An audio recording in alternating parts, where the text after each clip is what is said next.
أعوذ بالله من الشيطان الرجيم بسم الله الرحمن الرحيم আসসালামু আলাইকুম রহমতুল্লাহি বারাকাতু। হ্যালো গাইস, চলুন বেশি কথা বাড়াবো না, একটি লাইক এবার শুরু করা যাক।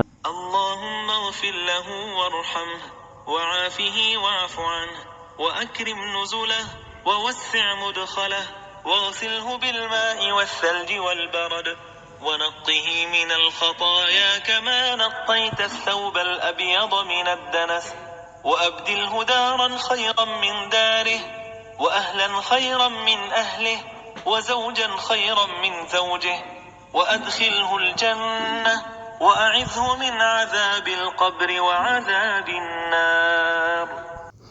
আরেকবার শুনুন।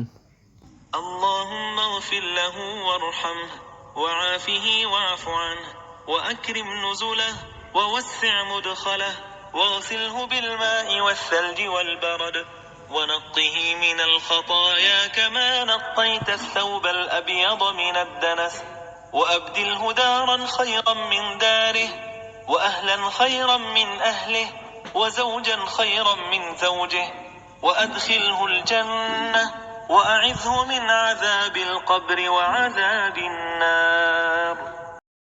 এবার এর বাংলা উচ্চারণ।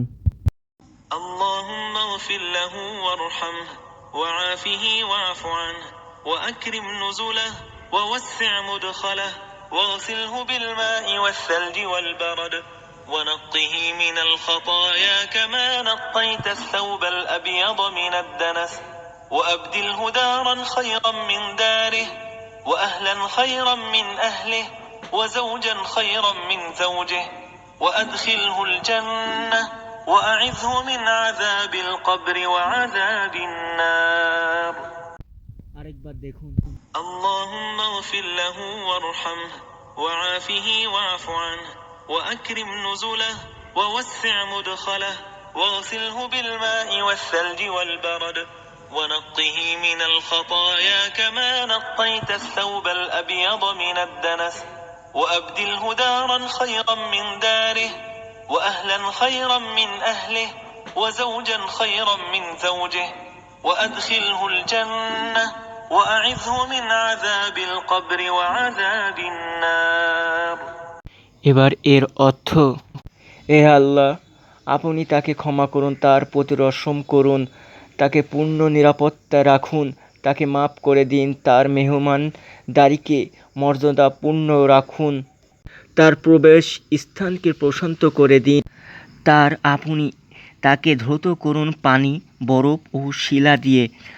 আপনি তাকে গুনাহ থেকে এমনভাবে পরিষ্কার করুন যেমন সাদা কাপড়কে ময়লা থেকে পরিষ্কার করা হয়, আর তাকে তার ঘরের পরিবর্তে উত্তম ঘর, তার পরিবারের বদলে উত্তম পরিবার ও তার জোরের স্ত্রী স্বামীর চেয়ে উত্তম জোর প্রদান করুন।